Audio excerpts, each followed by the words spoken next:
How are you? Good. How are you? Good. So I am joined by Shawn McClelland, who I've known for a very long time today, and we are going to be discussing divorce and trust and estates and how those two areas of law interplay with one another, and all of the things that you want to know when you are thinking about going through a divorce, and after you have gone through a divorce about your estate plan. My name is Jamie Berger. I am one of the co-founders of Jacobs Berger, a family law practice located in Morristown, New Jersey. I am joined by the wonderful Shawn McClelland. Like I said, we've known each other for a long time, and he was gracious enough to do this with me today, though he was just informed that we are live. So I figure it was better if I didn't warn him. So thank you, Shawn, for joining me. And I'm looking forward to, we've worked together in the past, and I'm looking forward to you giving some tips about, what my clients who are going through a divorce, again, before, during, and after, need to take into consideration when it comes to their estate plan. Yeah, sure. So if you could tell us a little bit about your background, what you do and why, and, talk about your firm, that would be great. And then we'll dive in. Sure, no problem. Thank you very much for having me, Jamie. So again, my name is Shawn McClelland. I'm a partner at the law firm of Donnelly, Minter & Kelly, which is also located in Morristown. I've been practicing in trust and estates and, derivative things that come from that. So you made us sound so old, Jamie, but I don't think we're quite that old. But for a while here in New Jersey, and previously I'm from Ohio. So that's my background. The firm I'm with does trust and estates. It does litigation. It does, business related activities, a lot of different things, but I do mostly trust and estates. When I meet with clients on a normal occasion, they always want to know when they should be doing, estate planning documents. And it's generally a matter of, when you get married, when you have kids, when somebody gets divorced, and then when somebody passes away are all like the four main times in which you would explore these things. So clearly today we're speaking about the one particular item, and when a divorce takes place, whether or not there are kids involved or not, it does factor into this, but it's always the exploration of, if you have documents in place, what needs to be changed immediately, what will be changed after the fact, and then what is going on in the process of the divorce that's going to affect who's in those documents and what they do. Clearly, if you have documents in place, you're more than likely going to change them significantly, though I've had clients who have gotten divorced and still name their ex-spouse as their, what I call the go-to person, the person who's going to be managing their affairs, whether or not it's economics, it's their health care, or when they pass away, who's going to be in charge of, following what the will tells them to do. Generally, the three documents you look at are the will, of course, that's the directive on what to do with your assets.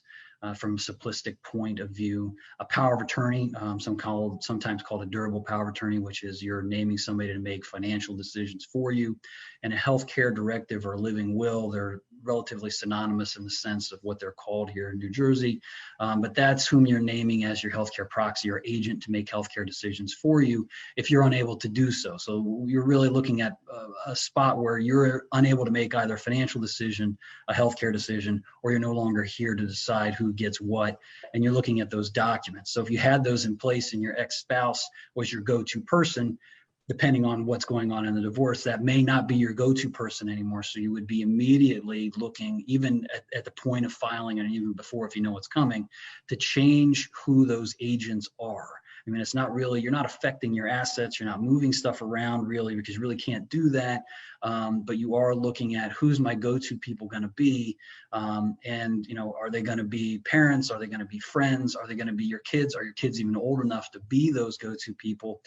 So you're looking at who's going to be making financial decisions for you, who's going to be making healthcare decisions for you. I always tell the clients, imagine, which is it's a nightmare scenario, but you get hit by a truck and you're in a hospital. You can't talk. You're out of it. Somebody's got to be suing the guy who hit you with their car, and someone's got to be telling the nurses what to do as far as your healthcare goes. So those people may be the same people, they may be different people, but you're going to want to change those immediately, because your spouse is kind of your go-to person when it comes to healthcare, and you may not want them in that position anymore.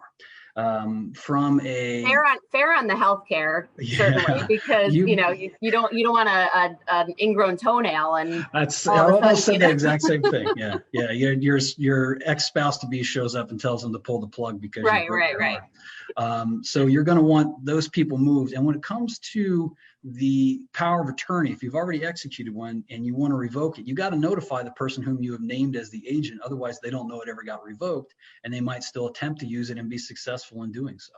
So those are, and that notification that you would give to the other party is going to go through your divorce attorneys, but you want to make sure that they know they can't do that anymore.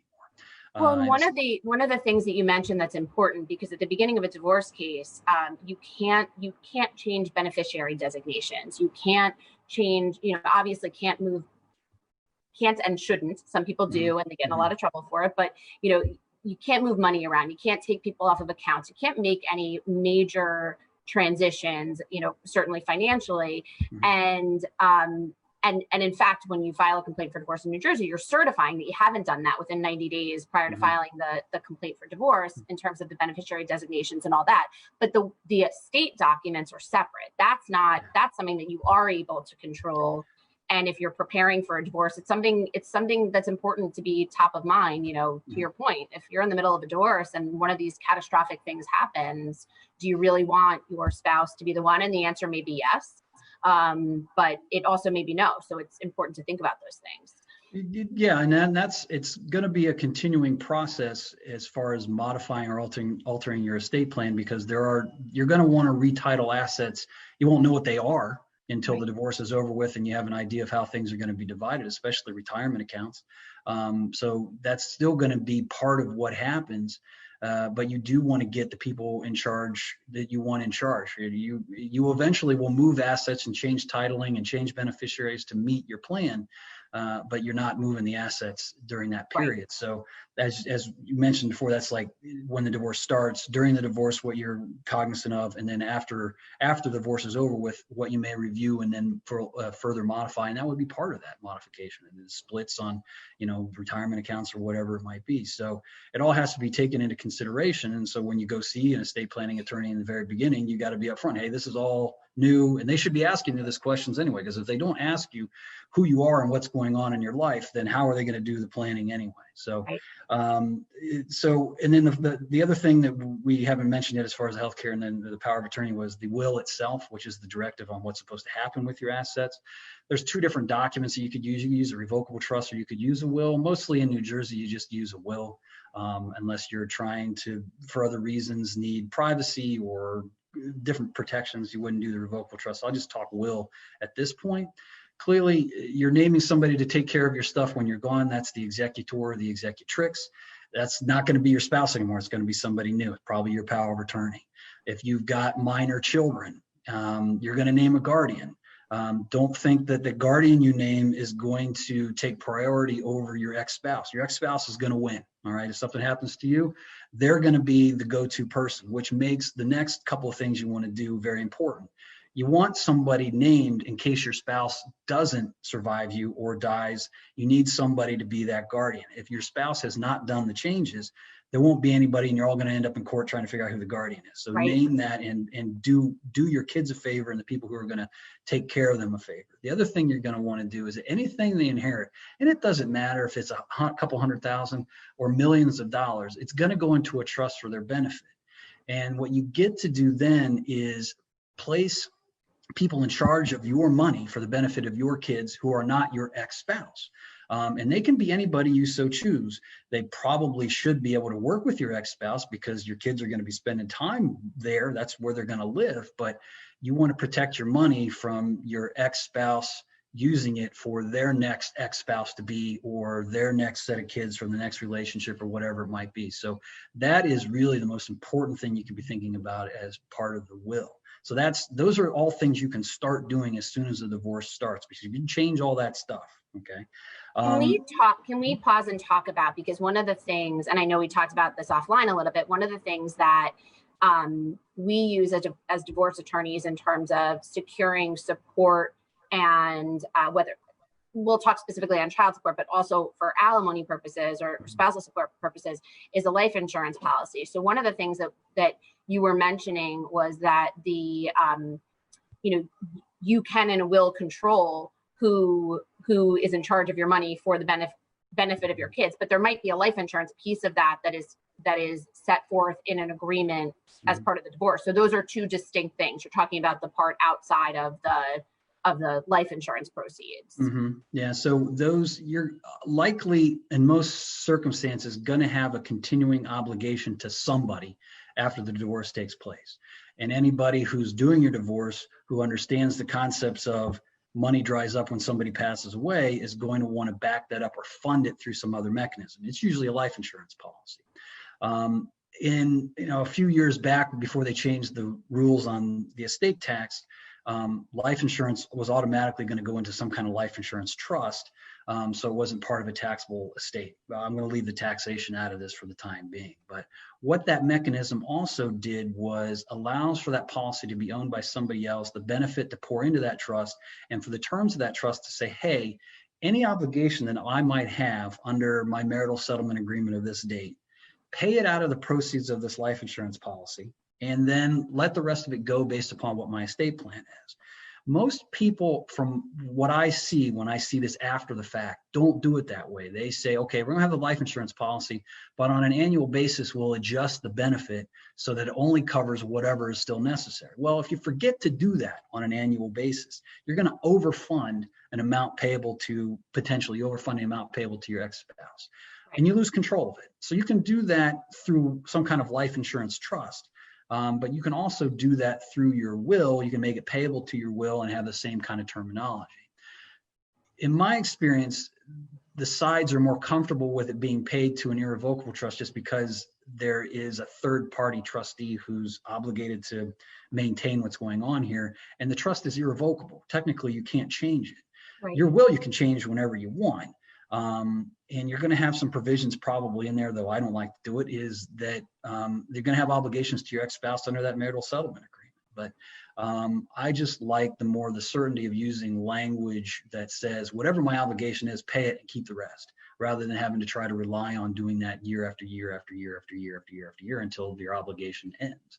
So I see that a lot, and that it kind of bothers me because it's just a loose end. And I know by the time you get done with the divorce action, everyone's tired and everybody just wants it done. But it's not something you can do after the fact. There are a lot of times when people come in and I say, hey, we should have done it you should have done it this way. But at that point in time, it's too late. Well, and I think one of the things that's important and what I wanted to ask you is, obviously there's a lot of interplay between what you do and what I do and what, divorce and trust and estate planning. When is the best time for you to partner with somebody like me, with a client, get introduced, make sure that, they understand? Because to that specific point, that's very good language that frankly doesn't find its way into many agreements. And often it is just the reduction year over year. And I have seen, in my practice, people who haven't done it, and it winds up a windfall where, the money could have been diverted to the kids and it wasn't. And so there's definitely ways that we can protect our respective clients. Yeah. I think it comes in two forms. It's a matter of who the primary contact is. So let's say I've got somebody whom I've done planning for, and it puts me in a bit of an odd circumstance if I've done husband and wife planning and one of them comes and says to me, hey, I have a divorce circumstance. But so in referring people to the appropriate parties, I know if I send somebody to Jamie, the first question is going to ask all the right questions to begin with of the client. But also one of those questions is, okay, do it's tough to focus on this, but if you've got stuff, you may want to be thinking about it as part of the process of the divorce to take care of this as well. So, but again, you're going to end up with a client who says, I'm already doing the divorce thing. The last thing I want to think about is my estate planning. I'm not worried about dying right now. I'm worried about getting rid of my ex-spouse. So, but while you're at it, it makes sense to kind of do them at the same time, because you end up in a period, I'm assuming in the divorce, because you're doing the estate planning, is that you get a bunch of information and you got to put it together. You got to put a complaint together. You got to analyze. You got to do that kind of stuff. So there's a window there of time in which you can, get them full service, everything that they need as part of the process, so that when they're done with the divorce, they're done with everything. They don't have to go back and now revisit the estate planning. They're going to be exhausted. So there's still an aspect of it that when it's all over with, you got to go back and look at the assets, and maybe you got to change something, or maybe, you needed a different kind of trust that you didn't need before because, there's a kid that, has special needs or whatever it might be. You've got to modify those kinds of things. I like to tell clients, you don't necessarily need to rework this again unless you meet one of those 4 criteria. Right. You got married again. All right. You had another kid. You got divorced again, or somebody passed away. It's all the same triggers. But if you don't hit one of those triggers, then, every 10 years or so, it might be worthwhile, because the people you named as your go-to people at that point in time may not be your go-to people anymore. Right. Dust it off, take it out of the drawer, make sure that it's still what you want. But I mean, and I think really on the issue of custody, that's important, because sometimes one of the conversations that I have with clients when they've already had that existing estate planning done is, the people that you've named as guardians are, and oftentimes it is, and oftentimes, that's an area where the parents are still in accord, but, are these the people that you still want? If it was, husband or wife's sister, brother, cousin, parent, are these still the people that you're going to be okay if in the event that something happens to both of you, that these are the people that are going to take care of your kids. And those are conversations. And that oftentimes is a segue for me into, well, now you need to think about, making sure that everything else in your trust and estate plan is what you want it to be. And tangentially, what I tell clients when they come back to me and say, oh, I want these 2 people, they're a married couple of some type. Yeah. I said, okay, so who's the one you really want? Because if you name joint, and if you had this happen in any of your cases, but if you name a married couple as the guardians of your kids, and then they get divorced, now your kids are in their divorce. So it's not bad if you name mom and dad, because odds are they're going to stay together. But if you name your sister or your brother and their spouse, and they always ask, so how's that marriage? Right. So that's always the segue in back and forth in between how those 2 things kind of play out. Yeah, no, and that makes sense. And because, we're not thinking, especially my clients that are going through a divorce, they're thinking about their own relationship. They're not necessarily thinking about those third-party relationships. Yeah. So I think that's important advice. Is there anything else you want to touch on? Anything you think is really important for divorce attorneys, divorce clients to know, with the process, whether it's before, during, after? I want to make sure, we've hit the major We've hit stuff. everything. I think we actually have hit a lot of what would normally, I'm kind of cheating here. I'm looking at my list of things that I would have gone over today, but I think that there's never, I get this question, is there ever a right time to plan for when you're not going to be here? It depends on if you care or not, but I think the focus really is on, for those people who have kids, and making sure that whatever you might leave them. I always tell a lot of people, spend your last dime on your last day and you don't have to worry about any of this stuff. But if you are focused on leaving them something and preserving it for them, it's imperative that you get some kind of trust set up for those kids after you don't have to set it up now. All this stuff comes into play after you've passed away, that you will secure that stuff for their benefit and not for the benefit of your ex-spouse, your ex-spouse's new spouse, and your ex-spouse's new spouse and their kids. Because a lot of times those funds get a little mixed up, and now you're paying for somebody's baseball that wasn't your kid. So there is, if we ever go back to playing baseball again, but I think that it's not a matter of if you make the choices now that they're permanent. You can always come back, you can make a modification, but I think that people let it go too long, forget about it. And then you see, if you don't do it right up front, the only time you see the mistake is after it's all over with, and there's no means of fixing it. Right. No, I think that's really good advice. I was thrilled to have you here today. I know I sprung this on you. So I really appreciate you being here and picking the perfect spot in your house to. I had to put a collared shirt on. It's been a while. There you go. It's a good day all around. So I really appreciate it, Shawn. And cannot say enough wonderful things about Shawn and his firm. And, he's been a very valuable resource for me, for my clients. I have trusted him, both on a personal and professional basis, and he never disappoints. So thank you. I appreciate you being here, and we will we'll chat with you guys soon. Thanks for tuning in. And appreciate it. Thank you. Bye.